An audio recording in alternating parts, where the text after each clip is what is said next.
दोस्तों स्वागत है आपका बिहार न्यूज में। दोस्तों मैं हूं फिरदौस गनी और आप देख रहे हैं केडीवी लाइव। दोस्तों आज हो चुका है 30 जनवरी 2022। तो आज की बिहार की टॉप न्यूज लेकर आए हैं आपके लिए। दोस्तों वीडियो स्टार्ट करने से पहले आपसे एक रिक्वेस्ट है, अगर आप नए आए हैं इस चैनल पर तो फिर चैनल को सब्सक्राइब करके बेल आइकन को भी प्रेस कर दीजिए और साथ में वीडियो को लाइक कर दीजिए, अपने दोस्तों के साथ शेयर भी कीजिए। तो चलिए दोस्तों स्टार्ट करते हैं आज की बिहार की टॉप न्यूज। दोस्तों आज सबसे पहले बिहार न्यूज में बात करते हैं कि बिहार विधान परिषद के 24 सीटों पर होने वाले चुनाव को लेकर भाजपा और जेडीयू के बीच लंबे समय से चल रहे तकरार का आज अंत हो गया है। यह बताया जा रहा है कि आज बिहार के सीएम नीतीश कुमार से मुलाकात करने पहुंचे भाजपा के बिहार प्रभारी भूपेंद्र यादव के बीच इस मुद्दे को लेकर लगभग 1 घंटे तक विचार विमर्श किया गया, जिसके बाद दोनों पार्टियों की तरफ से चुनाव में सीट बंटवारे को लेकर सहमति बन गई है। पिछले कई दिनों से जेडीयू विधान परिषद चुनाव के सीट बंटवारे में 50-50 फॉर्मूले को अपनाने की बात कर रही है, जबकि बीजेपी 13-11 के अनुपात में सीट बंटवारे की बात कर रही है। लेकिन अब बताया जा रहा है कि दोनों दलों के बीच आधे सीटों पर चुनाव लड़ने का फैसला किया गया है। दोस्तों बात करते हैं कि कोरोना से मृत्यु होने पर मृतक के परिजनों को मुख्यमंत्री राहत कोष से 4-4 लाख रुपए की राशि की मदद दी जा रही है। इसके तहत अब तक 3704 मृतकों के परिजनों को 4-4 लाख रुपए की दर से कुल 148 करोड़ 16 लाख कोष से जारी किए जा चुके हैं। मुख्यमंत्री नीतीश कुमार की अध्यक्षता में शुक्रवार को वीडियो कॉन्फ्रेंस से हुई सीएम राहत कोष न्यासी परिषद की 21वीं बैठक में ये जानकारी दी गई है।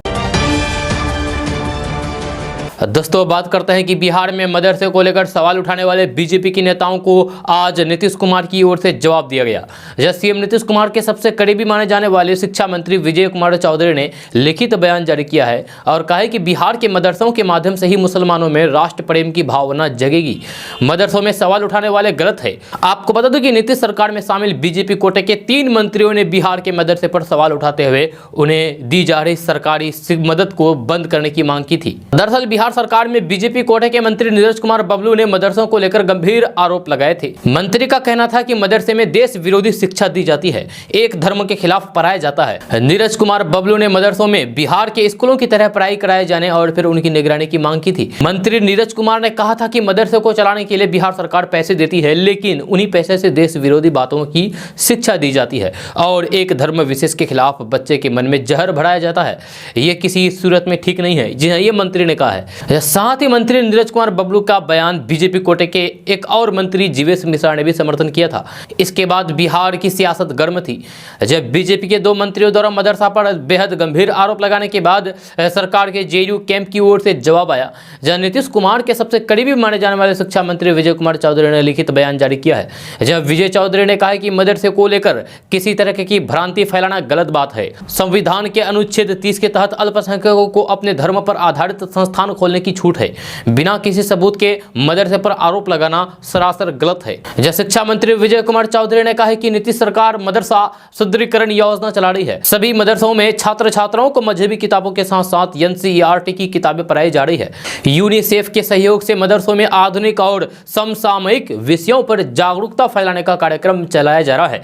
हाल ही में केंद्र सरकार ने बिहार के मदरसों में हो रहे सुधार की सराहना करते हुए इसे देश के लिए रोल मॉडल बताया है। यह शिक्षा मंत्री विजय कुमार चौधरी ने कहा है कि अगर कहीं कुछ गलत होता है, गलत काम होता है तो फिर उस पर कार्रवाई के लिए पहले से कानून है, लेकिन मदरसों पर सवाल उठाना गलत बात है। मदरसे के जरिए ही अल्पसंख्यक यानी कि मुस्लिम समाज के बच्चे शिक्षित हो रहे हैं, जिससे उनमें देश प्रेम की भावना जगेगी।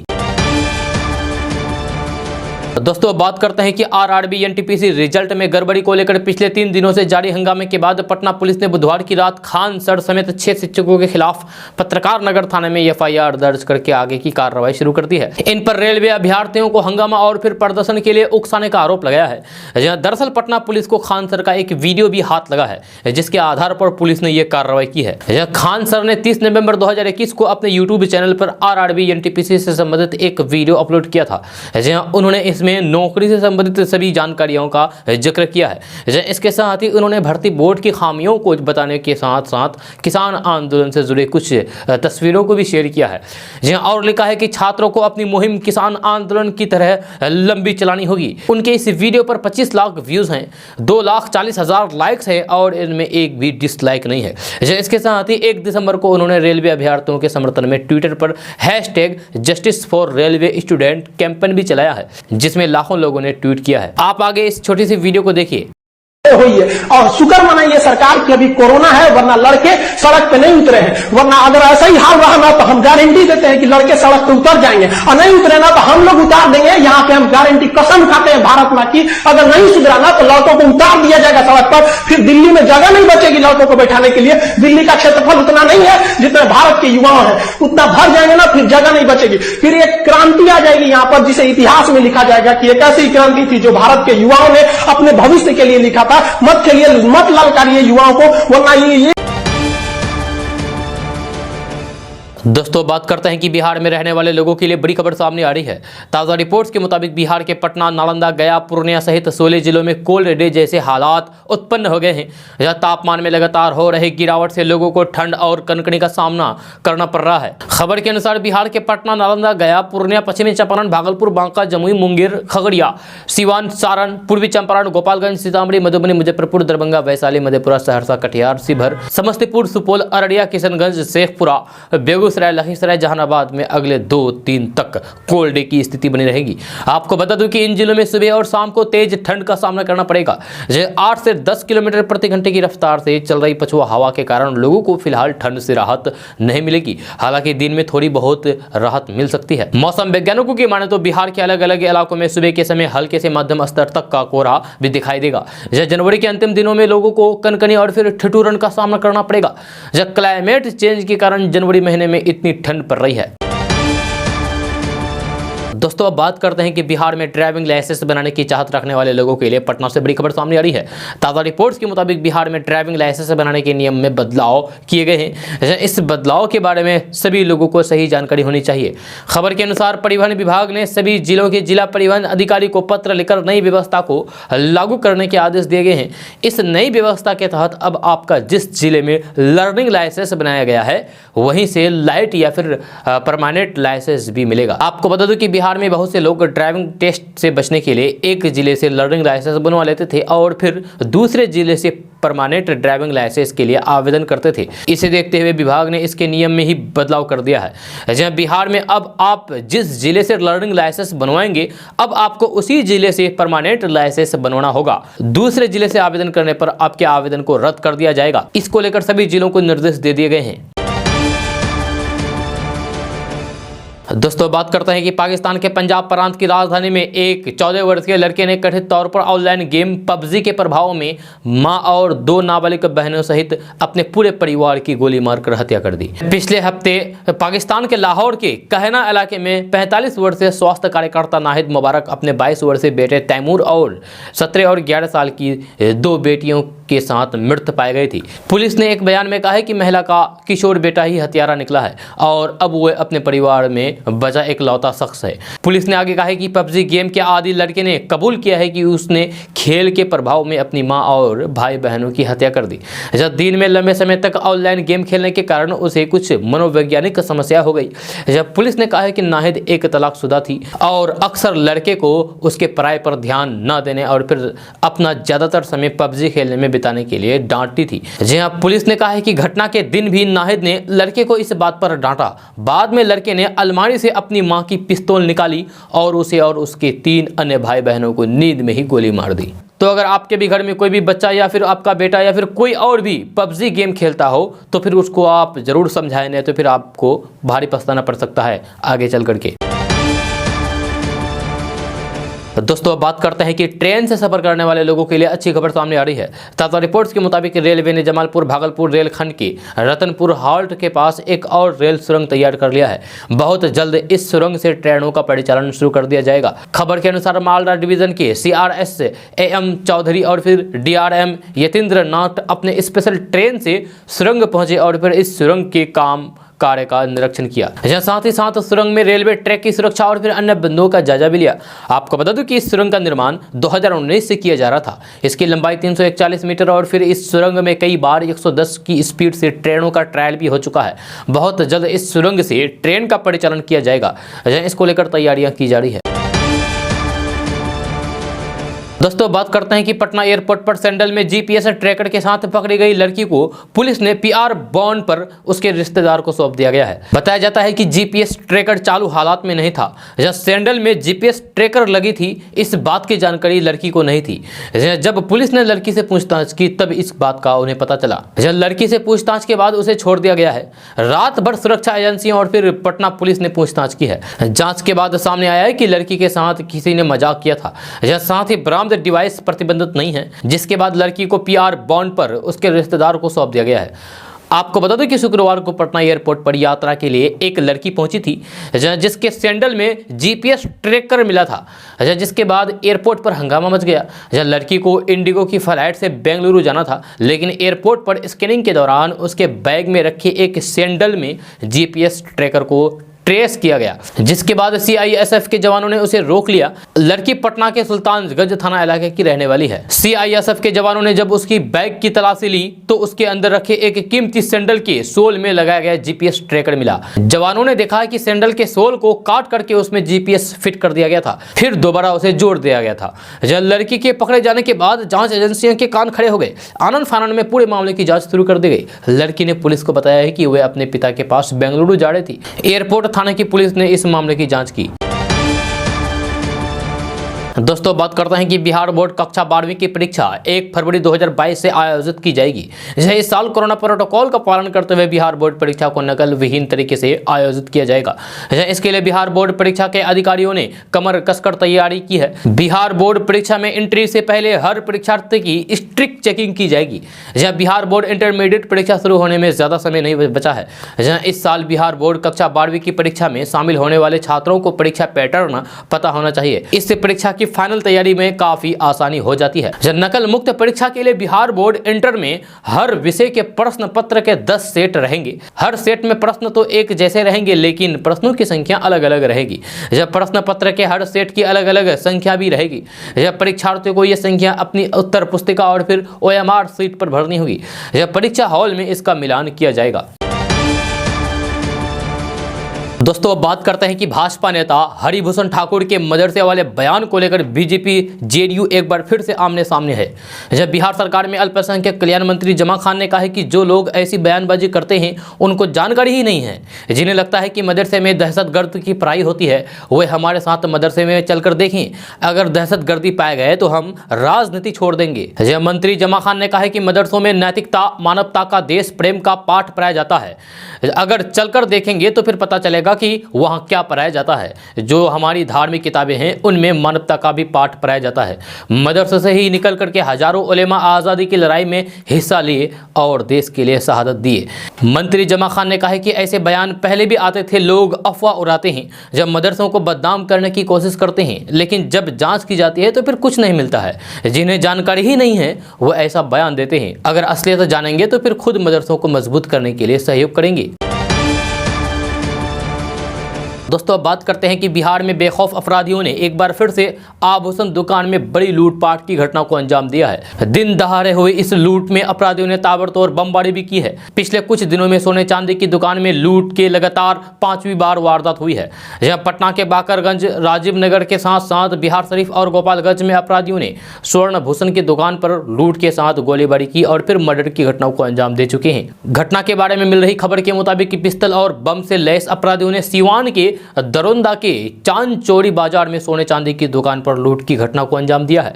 जहां अपराधियों ने दुकान में घुस करके करीब 10 लाख रुपए के गहने लूट लिए। इस दौरान अपराधियों ने दहशत फैलाने के लिए बम धमाके किए और फायरिंग भी की। लूट की घटना को अंजाम देने के बाद अपराधी जब भागने लगे तो फिर स्थानीय लोग ने उनका पीछा किया। इसके बाद लुटेरों ने लोगों पर बम फेंका। बम विस्फोट में कई स्थानीय लोगों के घायल होने की भी खबर सामने आई है। दोस्तों बात करते हैं कि बिहार में शराबबंदी को लेकर भारी हंगामे के बीच बिहार सरकार ने शराबबंदी को सफल बनाने के लिए एक नया फरमान जारी कर दिया है। शिक्षा विभाग के अपर सचिव संजय कुमार ने 28 जनवरी को एक पत्र जारी करके शराबबंदी को सफल बनाने के लिए बिहार के सभी माध्यमिक, प्राथमिक एवं सभी तरह के शिक्षक को पत्र के माध्यम से शराबबंदी अभियान में जुड़ने का निर्देश दिया है। इस निर्देश में शिक्षक अपने आसपास शराब पीने वाले एवं शराब बेचने वालों की सूचना गुप्त रूप से जारी किए गए मोबाइल नंबर पर देंगे। अपर सचिव के आदेश पत्र शिक्षक तक तक पहुंचते ही शिक्षकों में काफी आक्रोश है, गुस्सा है और इसका विरोध प्रदर्शन करके आदेश पत्र को जलाया गया है। जहां वही आक्रोशित शिक्षकों ने आदेश पत्र को वापस लेने की मांग की है। जहां साथ ही शिक्षकों ने सरकार को चेतावनी देते हुए कहा है कि आदेश वापस नहीं लिए जाने पर उग्र आंदोलन करेंगे। जहां शिक्षकों ने बताया है कि उनकी बहाली शिक्षा देने के लिए हुई है, न कि शराब कारोबारी को पकड़ने के लिए। दोस्तों बात करते हैं कि बिहार के गोपालगंज से जुड़ी बड़ी खबर सामने आ रही है। ताज़ा रिपोर्ट्स के मुताबिक रक्षा मंत्रालय ने गोपालगंज की सबैया एयरपोर्ट को चालू करने की तैयारी तेज कर दी है। साथ ही साथ एयरपोर्ट की जमीन पर अतिक्रमण करने वाले लोगों को चिन्हित किया गया है। खबर के अनुसार रक्षा मंत्रालय ने सबैया एयरपोर्ट की जमीन पर अतिक्रमण करने वाले 1011 लोगों को चिन्हित किया है। इस जमीन को बहुत जल्द अतिक्रमण मुक्त किया जाएगा। इसके लिए मंत्रालय ने इसकी सूची डीओ दानापुर को सौंपी है। आपको बता दूं कि सबैया एयरपोर्ट की जमीन पर बहुत लोग अतिक्रमण करके कृषि का कार्य कर रहे हैं, यानी कि खेती-बाड़ी कर रहे हैं। तो वहीं कुछ लोगों ने एयरपोर्ट की जमीन पर कच्चा मकान, पक्का मकान का निर्माण कर लिया है। अब स्थानीय प्रशासन के सहयोग से इसे खाली कराने के आदेश दिए गए हैं। रक्षा मंत्रालय की ओर से उठाए गए इस कदम से ऐसी उम्मीद जगी है कि सबैया हवाई अड्डे को फिर से विकसित किया जा सकता है। दोस्तों बात करते हैं कि उत्तर प्रदेश में चुनाव में मतदान का आगाज पश्चिमी यूपी से होने जा रहा है, जहां जाट और मुस्लिम की बड़ी आबादी है। एक तरफ बीजेपी जहां जाट सहित सभी हिंदू वोटर्स को अपने पाले में करने में जुटी हुई है, तो फिर दूसरी तरफ अखिलेश यादव और जयंत चौधरी की जोड़ी जाट मुस्लिम गठजोड़ को अपने पक्ष में करके सत्ता हासिल करने की कोशिश कर रही है। ये तो 10 मार्च को पता चलेगा कि कौन सी पार्टी अपनी कोशिश में कितना कामयाब होगी। लेकिन सी वोटर के ताज़ा सर्वे ने एक रुझान जरूर बताया है। सी वोटर के ओपिनियन पोल में जब जाटों से सीएम के तौर पर पहली पसंद को लेकर सवाल किया गया, तो फिर 37% लोगों ने कहा कि वे योगी आदित्यनाथ को एक बार फिर से सीएम देखना चाहते हैं। वहीं 28% लोगों ने अखिलेश यादव को पहली पसंद बताया है। मायावती को 14% जाट मुख्यमंत्री बनाना चाहते हैं, तो फिर 21% लोगों ने कहा है कि वे इनके अलावा किसी और के हाथ सत्ता की बागडोर देना चाहते हैं। सी वोटर के सर्वे में जब मुसलमानों से उसकी पसंद के बारे में पूछा गया, तो 4% लोगों ने सीएम योगी आदित्यनाथ को पहली पसंद बताया। तो वहीं सबसे अधिक 78% मुस्लिम अखिलेश यादव को मुख्यमंत्री बनाना चाहते हैं। 13% लोगों ने मायावती का नाम लिया, तो 5% मुस्लिम इन तीनों के अलावा चौथा विकल्प चाहते हैं। सी वोटर के ओपिनियन पोल के आंकड़े बताते हैं कि कुर्मी और कुशवाहा समुदाय के 53% लोग चाहते हैं कि योगी आदित्यनाथ के हाथ में एक बार फिर से सूबे की कमान हो। 27% इस बार अखिलेश यादव को मौका देना चाहते हैं, तो 10% मानते हैं कि मायावती सबसे अच्छे दावेदार है। 10% ने अन्य का विकल्प चुना है। ओपिनियन पोल के मुताबिक 20% यादव योगी आदित्यनाथ को मुख्यमंत्री के रूप में पसंद करते हैं, तो 70% यादव अखिलेश यादव को मुख्यमंत्री बनाना चाहते हैं। 5% यादवों ने मायावती का नाम लिया, तो 5% लोगों ने अन्य को पसंद बताया।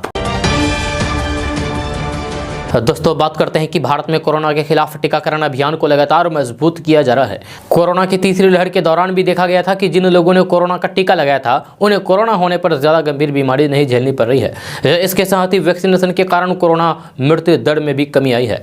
यही वजह है कि अब भारत सरकार बच्चों को भी कोरोना की वैक्सीन लगवाने पर विचार कर रही है। जी हाँ, 3 जनवरी 2022 से ही देश में 15 से 18 साल के किशोरों के लिए टीकाकरण अभियान शुरू किया गया है। अब 12 साल तक के बच्चों के लिए कोरोना वैक्सीन दिए जाने की योजना पर काम चल रहा है। एम्स के निदेशक कहते हैं कि कई ऐसे देश हैं जहां 12 साल से ऊपर के ही नहीं बल्कि इससे कम उम्र के बच्चों को भी कोरोना की वैक्सीन दी जा रही है। जबकि भारत में अभी जनवरी 2022 से 15 से 18 साल के किशोरों के लिए वैक्सीनेशन शुरू किया गया है। जब भारत सरकार काफी तत्परता से इस आयु वर्ग के सभी किशोरों को वैक्सीन देने के लक्ष्य को हासिल करने में जुटी हुई है। वहीं 15 साल से कम उम्र और फिर 12 साल तक के बच्चे के लिए भी केंद्र सरकार वैक्सीनेशन के लिए आपात मंजूरी देने पर गंभीर से विचार कर रही है। योजना तैयार की जा रही है और फिर बहुत जल्द इस संबंध में पॉलिसी आ सकती है। दोस्तों बात करते हैं कि भारतीय किसान यूनियन के नेता और प्रवक्ता राकेश टिकैत ने एक बार फिर से आंदोलन की चेतावनी दी है। राकेश टिकैत ने कहा है कि किसानों और सरकार के बीच हुई समझौते में फसलों के न्यूनतम समर्थन मूल्य यानी कि एमएसपी पर एक कमेटी की गठन की बात की है, लेकिन सरकार ने अब तक इस कमेटी का गठन नहीं किया है। इसके विरोध में किसान 31 जनवरी को धरना देंगे। जहाँ बीकेयू प्रवक्ता राकेश टिकैत ने बताया है कि 31 जनवरी को पूरे देश में डीएम और एसडीएम के दफ्तर पर धरना दिया जाएगा। उन्होंने कहा है कि ये धरना सरकार की की ओर से एमएसपी पर अब तक कमेटी न बनाने के विरोध में दिया जाएगा। राकेश टिकैत ने आगे कहा है कि यह धरना पूरे देश में होगा। राकेश टिकैत ने कहा है कि किसानों से समझौता के समय भारत सरकार ने एमएसपी पर कमेटी बनाने की बात कही थी। एमएसपी पर बनने वाली कमेटी को लेकर अभी तक कुछ नहीं हुआ है। राकेश टिकैत ने कहा है कि इस समझौते में किसानों पर दर्ज मुकदमे वापस लेने की भी बात कही थी, लेकिन यह मुकदमा अभी तक वापस नहीं हुए हैं। उन्होंने कहा है कि हम सब सरकार को उसकी ओर से किए गए वादे को याद दिलाना चाहते हैं। दोस्तों बात करते हैं कि रेलवे की भर्ती परीक्षा में कथित अनियमितताओं को लेकर छात्रों के हिंसक प्रदर्शन को देखते हुए भाजपा के भीतर भी आवाजें उठने लगी है। जब भाजपा सांसद वरुण गांधी के बाद पूर्व केंद्रीय मंत्री रविशंकर प्रसाद ने भी अपनी चिंताएं जाहिर की है। रविशंकर प्रसाद ने शुक्रवार को रेल मंत्री अश्विनी वैष्णव से रेलवे में भर्ती को लेकर व्याप्त आशंकाओं का तुरंत समाधान करने का आग्रह किया है। रविशंकर प्रसाद ने सिलसिलेवार ट्वीट करके बताया है कि उन्होंने इस सिलसिले में वैष्णव से विस्तार से बात की है और आग्रह किया है कि भविष्य में इस प्रकार का विवाद ना हो, इसके लिए एक सार्थक रूपरेखा बनाई जानी चाहिए। उन्होंने प्रदर्शन कर रहे छात्रों से शांति बनाए रखने की अपील भी की है और कहा है कि वे रेलवे की संपत्ति को नुकसान नहीं पहुंचाए। उन्होंने कहा है कि ये देश की संपत्ति है। रेलवे की नौकरी पाने के बाद आपको इसी रेलवे की सेवा करनी है। दोस्तों बात करते हैं कि संसद में बजट पेश होने के अगले दिन यानी कि 2 फरवरी दोपहर 11 बजे प्रधानमंत्री नरेंद्र मोदी देश भर के भाजपा कार्यकर्ताओं को वर्चुअल माध्यम से संबोधित करेंगे। सूत्रों ने यह जानकारी दी है। सूत्रों के हवाले से पता चला है कि पीएम मोदी भाजपा कार्यकर्ताओं से बजट को लेकर चर्चा करेंगे। इस वर्चुअल संबोधन की तैयारियां जोरों पर है। कहा जा रहा है कि प्रधानमंत्री नरेंद्र मोदी के संवाद को लोगों तक पहुंचाने के लिए देश भर के अलग अलग जिलों में LED स्क्रीन लगाई जाएगी। स्रोतों के मुताबिक पीएम मोदी अपने भाषण में केंद्र सरकार की समाज कल्याण में चलाई जा रही विभिन्न योजनाओं का बखान करते हुए नजर आएंगे। इसके अलावा वे लोगों को बताएंगे कि केंद्र सरकार सभी वर्गों के कल्याण के लिए काम कर रही है और केंद्रीय बजट उसी प्रतिबद्धता का प्रतिबद्ध है। आपको बता दूं कि वित्त मंत्री निर्मला सीतारमण 1 फरवरी को केंद्रीय बजट पेश करेगी। आपको फिर से बता दूं कि पीएम मोदी ऐसे समय में जनता को संबोधित करने जा रहे हैं जब अगले महीने 5 राज्यों में चुनाव होने वाले हैं। उत्तर प्रदेश में 10 फरवरी से 7 चरणों में, मणिपुर में 27 फरवरी से 2 चरणों में, जबकि पंजाब, गोवा और उत्तराखंड में 14 फरवरी को चुनाव होगा। सभी राज्यों में वोटों की गिनती 10 मार्च को होगी। दोस्तों बात करते हैं कि कोरोना संक्रमण से मुक्ति होने के बाद मुख्यमंत्री नीतीश कुमार ने गुरुवार को वीडियो कॉन्फ्रेंस के माध्यम से पहली समीक्षा बैठक की है। पथ निर्माण विभाग की समीक्षा के क्रम में उन्होंने विभाग के अधिकारियों को यह हिदायत दी है कि सड़क निर्माण की योजनाओं का काम तेजी से पूरा करें। इस क्रम में उन्होंने विशेष रूप से 7 निश्चय पार्ट 2 के तहत ली गई सुलभ संपर्कता योजना की गति बढ़ाने पर बल दिया है। पथ निर्माण विभाग के अपर मुख्य सचिव प्रत्यय अमृत ने एक प्रेजेंटेशन के माध्यम से विभिन्न योजनाओं की अध्ययन स्थिति की जानकारी दी। मुख्यमंत्री नीतीश कुमार ने यह कहा है कि सभी परियोजनाओं का काम तेजी से पूरा करें, इससे लोगों को आवागमन में और फिर सहूलियत होगी। जब बिहार आने वाले पर्यटक को बिहार के अलग अलग पर्यटन स्थलों पर जाने में सहूलियत होगी। दोस्तों बात करते हैं कि बिहार की राजधानी पटना से बड़ी खबर सामने आ रही है। ताज़ा रिपोर्ट के मुताबिक नीतीश सरकार ने सेवानिवृत्त यानी कि रिटायर हो चुके अधिकारियों कर्मियों को संविदा पर बहाल करने के नियम में बड़ा बदलाव कर दिए हैं। यह साथ ही साथ दिशा निर्देश भी जारी कर दिया है। खबर के अनुसार बिहार में किसी भी अधिकारी या फिर कर्मी को सेवा के आखिरी 10 वर्षों में वृद्ध दंड या फिर सेवा काल के अंतिम 5 वर्षों के दौरान लघु दंड की सजा मिली है। इन कर्मियों और फिर अधिकारियों को संविदा पर बहाल नहीं किया जाएगा। इतना ही नहीं, बिहार पेंशन नियमावली के प्रावधानों के अधीन अगर किसी कर्मी या फिर अधिकारी के पेंशन कटौती का कोई दंड मिला है तो फिर इन्हें संविदा पर बहाल नहीं किया जाएगा। इसको लेकर सामान्य प्रशासन ने आदेश जारी कर दिया है। आपको बता दूं कि सामान्य प्रशासन विभाग ने बिहार के सभी विभागों के साथ साथ पुलिस महानिदेशक, प्रमंडलीय आयुक्त और फिर जिलाधिकारी को पत्र लिखा है और इस आदेश को लागू करने को कहा है ताकि ऐसे लोगों को बहाली न की जा सके। दोस्तों बात करते हैं कि हर छात्र का सपना होता है कि वह किसी तरह जी तोड़ मेहनत करे और अपनी मंजिल को पा सके, लेकिन रास्ते में सरकारी तंत्र ही रोड़ा बनकर आ जाए तो फिर ठेस लगना स्वाभाविक है। जब बिहार के मूल रूप से सीवान के रहने वाले एक छात्र की जब आप पीड़ा सुनेंगे तो भावुक हो उठेंगे। न सिर्फ सरकारी तंत्र से परेशान है बल्कि इस पूरी व्यवस्था ने इसे ऐसी चोट दी है कि पढ़ाई से ही दिल टूट गया है और गुस्सा किताबों पर निकल गया। दर्द से ऐसा छटपटाया कि सारी किताबें फाड़ दी। दरअसल बिहार बिहार में एनटीपीसी और फिर रेलवे ग्रुप डी की परीक्षा में गड़बड़ी के आरोप में छात्र का आंदोलन 24 जनवरी से जारी है। कई जगहों पर ट्रेन में आग लगाई गई तो फिर कई जगह पर तोड़फोड़ की गई, जहां हालांकि अंत में सारी परेशानियों को दूर करने के आश्वासन पर आंदोलन की रफ्तार रुक गई। इस बीच कई ऐसे वीडियो सामने आए हैं जिसमें छात्रों को कहीं पीटा गया तो फिर कहीं लॉज में घुसकर भी पुलिस ने पीटा।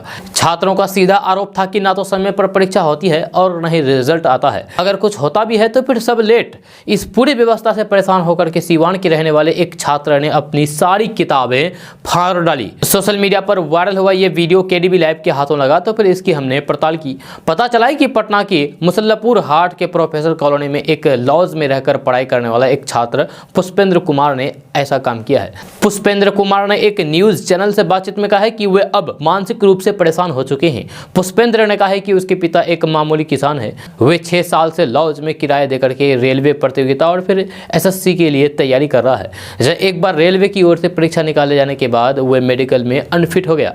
जब दूसरी बार जब रिजल्ट आया तो फिर रेलवे की गलती के कारण वे पीछे रह गया, जिसके कारण उसने अपना धैर्य खो दिया।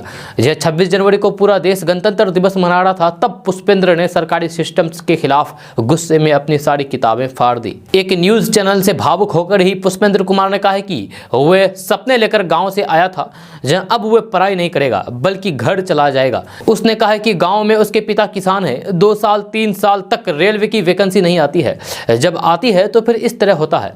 2019 में अप्लाई किया गया और फिर अब 2022 आ गया। उससे एक सवाल पूछा गया कि क्या किताब फाड़ने के बारे में घर वालों को पता चला, तो इस पर पुष्पेंद्र ने कहा है कि घर वालों को भी इसकी जानकारी हुई है। सबने कहा है कि जब इस तरह का माहौल हो गया है तो फिर क्या करोगे, घर आ जाओ।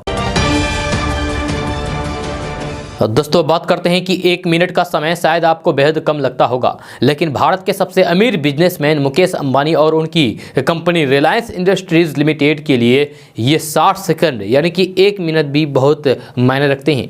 जब मुकेश अंबानी और उनकी कंपनी 1 मिनट में लगभग 1 करोड़ 10 लाख रुपए कमाती है। आपको जानकर हैरानी होगी कि अंबानी परिवार के पास 81 अरब डॉलर यानी कि 6 लाख करोड़ रुपए की संपत्ति है।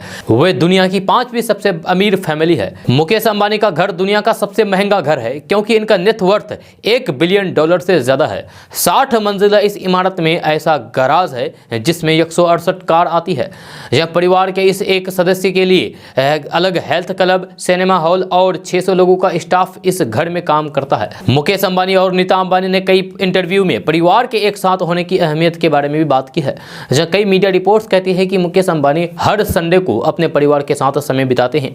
यह खास बात यह है कि परिवार के हर सदस्य के कमरे में धीरू भाई अंबानी के साथ परिवार की तस्वीरें लगी हुई है। आपको शायद ये बात पता होगा कि मुकेश अंबानी अपना जन्मदिन मनाना कम पसंद करते हैं, लेकिन उन्होंने अपनी पत्नी नीता अंबानी को उनके जन्मदिन पर लगभग 445 करोड़ का एक प्राइवेट जेट गिफ्ट किया था। दोस्तों बात करते हैं कि अगर आप नौकरी से तंग आ गए हैं और कोई ऐसा बिजनेस करना चाहते हैं जिसमें ज़िंदगी में कभी घाटा ना हो, तो फिर आज हम आपको एक ऐसा बिजनेस के बारे में बता रहे हैं, ऐसा बिजनेस आइडिया दे रहे हैं जिसकी बाज़ार में ज़बरदस्त डिमांड है। ये एक ऐसा प्रोडक्ट है जिसे सर्दी गर्मी बारिश हर मौसम में खाया जाता है। इसके अलावा इसे बच्चों से लेकर के बूढ़े तक सभी बड़े चाव से भी खाते हैं। इतना ही नहीं, इस प्रोडक्ट की डिमांड गाँव से शहर तक हमेशा जोरदार बनी रहती है। हम बात कर रहे हैं मखाना की खेती करने के बारे में। जब मखाना की खेती देश में सबसे अधिक बिहार के कुछ जिलों में होती है। बिहार में नीतीश सरकार ने किसानों की आमदनी बढ़ाने के मकसद से मखाना विकास योजना की शुरुआत की है। इस योजना के तहत किसानों को 72,750 रुपए की सब्सिडी मुहैया कराई जाती है। बिहार के 8 जिलों में सबसे अधिक मखाना की पैदावार होती है। इसमें कटिहार, दरभंगा, सुपौल, किशनगंज, पूर्णिया, सहरसा, अररिया, पश्चिमी चंपारण जिले के किसानों को सब्सिडी दी जा रही है। ये सभी जिले सीमांचल और मिथिलांचल क्षेत्र में आते हैं। 1 हेक्टेयर में मखाना की खेती करने के लिए 97,000 रुपए की लागत आती है। इस पर किसानों को अधिकतम 72,750 रुपए की सब्सिडी दी जाती है। सब्सिडी पाने के लिए इन 8 जिलों के किसान मखाना के लिए अप्लाई कर सकते हैं। मखाना की खेती तालाब के साथ साथ 1 से 1.5 फीट गहरे खेत में भी की जा सकती है। इससे साल में करीब 3 से 4 लाख रुपए की कमाई हो जाती है। बड़ी बात यह है कि मखाना निकालने के बाद स्थानीय बाजारों में इसके कंद और डंठल की भी बड़ी मांग होती है, जिसे किसान बेचकर पैसा कमाते हैं। अब किसान मछली पालन करने के से ज्यादा मखाना से कमाई कर रहे हैं। कच्चे फल की मांग को देखते हुए किसानों को कहीं भटकना नहीं होता है, बल्कि बाजार में ये आसानी से बिक जाता है। दोस्तों बात करते हैं कि 1 फरवरी देश के हर नागरिकों के लिए खास होती है, क्योंकि इस दिन देश का आम बजट पेश किया जाता है। लेकिन 1 फरवरी 2022 से आपके जीवन पर कई ऐसे प्रभाव पड़ेंगे जिन्हें आपको अपनी रोजमर्रा की जिंदगी में शामिल करना होगा। यही नहीं, कई सरकारी और गैर सरकारी बैंक भी अपने एटीएम से लेकर के कई नियमों में बदलाव कर रहे हैं। वहीं 1 तारीख को रसोई गैस की भी नई कीमत तय होती है। आपको बता दूं कि 1 फरवरी को देश की वित्त मंत्री निर्मला सीतारमण आम बजट पेश करेगी, जिसमें आपकी जिंदगी से जुड़े कई फैसले देखने को मिलेंगे। जहां कई रोजमर्रा की चीजें महंगी हो जाएगी तो कई वस्तुओं के दाम घटने वाले हैं। तो आइए जानते हैं कि 1 फरवरी को आपकी जेब पर क्या क्या असर पड़ने वाला है। तो सबसे पहले बात करते हैं कि सरकारी क्षेत्र का सबसे बड़ा bank state bank of India अपने ग्राहकों को झटका देने वाला है। आपको बता दूं कि बैंक 2 लाख से 5 लाख रुपए के बीच IMPS ट्रांजैक्शन करने पर अब 20 रुपए के साथ GST भी वसूलेगी, क्योंकि RBI ने अक्टूबर 2021 से IMPS के जरिए ट्रांजैक्शन की लिमिट बढ़ाकर 2 लाख से बढ़ाकर 5 लाख रुपए कर दिया था। ऐसे में अब SBI के कस्टमर रोजाना 2 लाख के स्थान पर 5 लाख रुपए का ट्रांजैक्शन कर सकते हैं। वहीं पंजाब नेशनल बैंक ने EMI या फिर कोई दूसरा ट्रांजैक्शन अकाउंट में पर्याप्त बैलेंस ना होने की वजह से फेल होने पर पेनल्टी के तौर पर 250 रुपए लेने का फैसला किया है। आपको बता दें कि पंजाब नेशनल बैंक के कस्टमर को अभी तक पेनल्टी के तौर पर 100 रुपए देने होते थे, लेकिन अब इसको बढ़ा करके 250 रुपए कर दिया गया है। बैंक ऑफ बड़ौदा ने भी नियम बदले हैं। जब बैंक ऑफ बड़ौदा के ग्राहकों के 1 फरवरी से चेक क्लियरेंस से जुड़े नियमों में बदल जाएंगे। अब 1 फरवरी से चेक पेमेंट के लिए ग्राहकों को पॉजिटिव पे सिस्टम फॉलो करना होगा, यानी चेक से जुड़ी जानकारी भेजनी होगी तभी चेक क्लियर होगा। ये बदलाव 10 लाख रुपए से ऊपर के चेक क्लियरेंस के लिए मान्य है। अब बात करते हैं कि LPG के दाम भी बढ़ सकते हैं। हर महीने की 1 तारीख को रसोई गैस के दाम जारी होते हैं। ये बात देखने वाली होगी कि 1 फरवरी को रसोई गैस LPG सिलेंडर के दामों में कोई बढ़ोतरी करती है या फिर नहीं। हालांकि सरकार ने दाम बढ़ाने के संकेत दिए थे, लेकिन 5 राज्यों के चुनाव को देखते हुए उम्मीद की जा रही है कि सरकार LPG के दामों में इजाफा ना करे। दोस्तों अब बात करते हैं कि अपने बयानों से अक्सर विवादों में रहने वाले शायर मुनव्वर राणा ने उत्तर प्रदेश विधानसभा चुनाव के पहले चरण के मतदान से पहले बेहद विवादास्पद बयान दिया है। यह प्रधानमंत्री नरेंद्र मोदी, CM योगी आदित्यनाथ पर हमला बोलते हुए उन्होंने कहा कि उत्तर प्रदेश में अगर फिर से योगी सरकार आती है तो वे पलायन कर जाएंगे। मुनव्वर राणा ने केरला के हिंदू के पलायन मुद्दे पर यह हमला बोला है। इसके साथ ही उन्होंने PM मोदी के खिलाफ चीन को लेकर एक विवादास्पद बयान दिया है और कहा है कि अब चीनी को चीनी तक नहीं बोलते हैं। मुनव्वर राणा ने कहा है कि मुसलमानों ने घर पर छुरी रखना बंद कर दिया है। मुनव्वर राणा ने कहा है कि मैं पहले ही ये कह चुका हूं, अगर योगी आएगा तो फिर मैं पलायन कर लूंगा, मैं यहां से चला जाऊंगा। उन्होंने ये भी कहा है कि अगर केरला से 10 हिंदुओं के पलायन का जिक्र किया जाता है तो हजारों मुसलमानों ने भी यहां से पलायन किया है। बीजेपी के राज में मुसलमानों के कथित दर का जिक्र करते हुए मशहूर शायर मुनव्वर राणा ने कहा है कि योगी राज में मुसलमानों ने अपने घरों में छुरी तक रखना बंद कर दिया है कि पता नहीं कब उन्हें बंद करवा दिया जाए। योगी सरकार के साथ साथ उन्होंने असदुद्दीन ओवैसी पर भी निशाना साधा है। दोस्तों अब बात करते हैं कि किसी आशिक से ये पूछो कि जिसके पीछे हुए 1 साल से पागल हुआ जा रहा है, अपनी गर्लफ्रेंड बनाने के लिए तमाम कोशिश कर रहा हो, अचानक उसे ये कह दिया जाए कि वे उसकी गर्लफ्रेंड नहीं बल्कि बहन बनकर रहेगी, तो उस समय उसकी स्थिति कैसी होगी। जी हाँ, नवगछिया के एक युवक को ऐसे ही स्थिति का सामना करना पड़ा है, जहाँ युवती से छेड़खानी करने वाले एक युवक के लिए यह फैसला सुनाया गया है कि वह युवती को अपनी बहन मान ले। साथ ही उसे चेतावनी दी गई है कि अगर उसने इसे भूलने की कोशिश की तो फिर पुलिस के हवाले कर दिया जाएगा। जब मामला नवगछिया पुलिस जिला के परवत्ता थाना क्षेत्र के राघोपुर गांव से जुड़ा हुआ है, जहां की एक महिला से साल भर से छेड़खानी कर रहे एक युवक को ग्रामीणों ने पकड़ करके उसकी कलाई पर महिला से राखी बंधवा ली। इसके बाद लड़के ने सार्वजनिक रूप से माफी मांगी और ताउम्र महिला को बहन के रूप में देखने की बात कही है। यह पंचायत के सरपंच प्रमोद कुमार मंडल ने बताया है कि बार बार महिला छेड़खानी की शिकायत कर रही थी। जब उसे ग्रामीणों ने छेड़खानी करते पकड़ा तो फिर निर्णय लिया गया है कि अगर युवक महिला को बहन मान ले और आगे से ऐसी हरकत नहीं करने का वादा करे तो फिर इसे वो माफी दी जा सकती है। जब पंचायत के सामने महिला ने आशिक बने युवक को राखी बांधी, जैसे कि आप अपने मोबाइल स्क्रीन पर तस्वीर देख रहे हैं, यही तस्वीर है। जब पंचायत ने इस दौरान युवक को चेतावनी दी है कि यदि उसने पंचायत के निर्णय की अवहेलना की तो फिर उसे पुलिस के हवाले कर दिया जाएगा, उसे जेल भेज दिया जाएगा। दोस्तों आज का न्यूज़ बस यहाँ तक। कैसा लगा जरूर अपना सुझाव दीजिएगा नीचे कमेंट बॉक्स में कमेंट करके। अगर आप नए आए हैं इस चैनल पर तो फिर चैनल को सब्सक्राइब करके बेल आइकन को भी प्रेस कर दीजिए और साथ में वीडियो को लाइक कर दीजिए, अपने दोस्तों के साथ शेयर भी कीजिए। तो चलिए दोस्तों फिर मिलते हैं नेक्स्ट वीडियो में, तब तक के लिए जय हिंद जय बिहार।